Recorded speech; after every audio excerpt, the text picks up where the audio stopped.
शादी की पहली रात को दूल्हा एक थाली में खाना लेकर कमरे में दाखिल हुआ। खाने की थाली से बहुत ही अच्छी खुशबू आ रही थी और दूल्हे को भूख भी बहुत लगी हुई थी।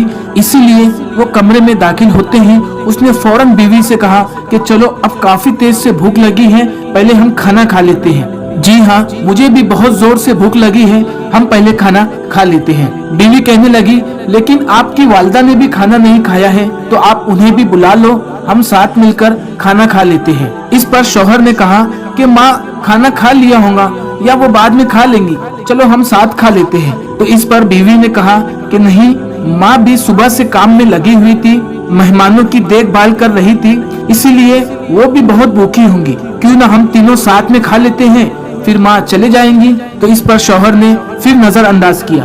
बीवी बार बार यही इसरार करती रही, पर शौहर मुस्कुरा कर कहता कि रहने दो अम्मी को, वो उनका खा लेंगी, या तो वो अभी सो गई होंगी, सुबह उठकर खा लेंगी।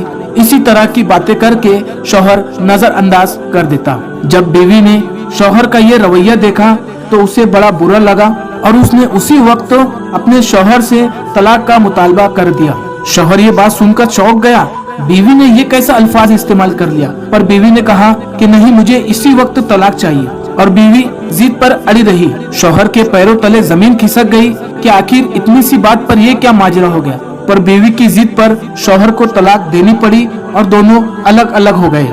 फिर बाद में दोनों ने दूसरी शादी कर ली और दोनों अपनी जिंदगी अपने अपने हिसाब से गुजारते रहे। 30 साल गुजर गए। उस औरत को कई बेटे हुए और उस औरत के बेटे बहुत ही उससे मोहब्बत करने वाले थे, उसका बहुत ख्याल रखते थे, हर वक्त उसकी खिदमत किया करते थे।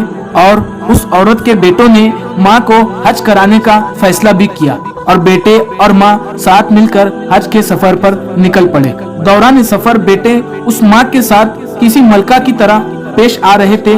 माँ के पाँव को जमीन पर भी रखने नहीं देते, इतनी उनकी खिदमत करते। और रास्ते में चलते चलते उस औरत की नजर एक आदमी पर पड़ी जो बहुत ही बुरी हालत में, भूखा प्यासा, बिल्कुल पुराने कपड़ों में बैठा हुआ था।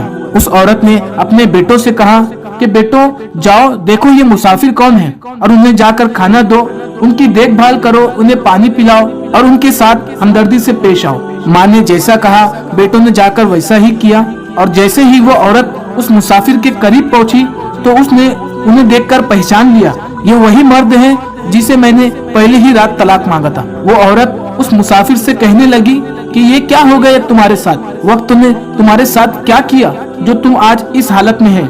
ये सुनकर उसका पहला शौहर बोला कि मेरी औलाद ने मेरे साथ कोई भलाई नहीं की, मेरा सारा माल और दौलत भी ले लिया और मुझे घर से निकाल दिया। तो इस पर औरत कहने लगी कि तुम्हारी औलाद ने तुम्हारे साथ यही करना था, क्योंकि तुमने तुम्हारे वालिदैन के साथ भी कोई अच्छा सुलूक नहीं किया था। मैं उसी दिन जान गई थी कि तुम माँ बाप के साथ किस तरह का सुलूक करते हैं और मुझे तभी डर पैदा हो गया कि बुढ़ापे में आपके और मेरे साथ हमारी औलाद क्या करने वाली है। इसीलिए मैंने फौरन तुमसे तलाक ले लिया और आज मेरी औलाद देखे मुझे एक मलका की तरह रखते हैं, मुझे कभी किसी किस्म की कमी नहीं होने देते, मेरे साथ बहुत ही अच्छा सुलूक करते हैं। तो आप ही देख लीजिए आज आप कहाँ हो और मैं कहाँ हूँ। माँ बाप के साथ बुरा सुलूक अल्लाह ताला की नाफरमानी है। अगर अपना बुढ़ापा हमें शानदार करना है तो हमें वालिदैन के साथ भी शानदार सुलूक करना चाहिए, क्योंकि ये एक ऐसा अमल है जिसका बदला अल्लाह ताला हमें दुनिया में ही बता देता है। दोस्तों, ये एक अरबी हिकायत थी जिसका उर्दू तर्जुमा आपकी खिदमत में पेश किया गया है।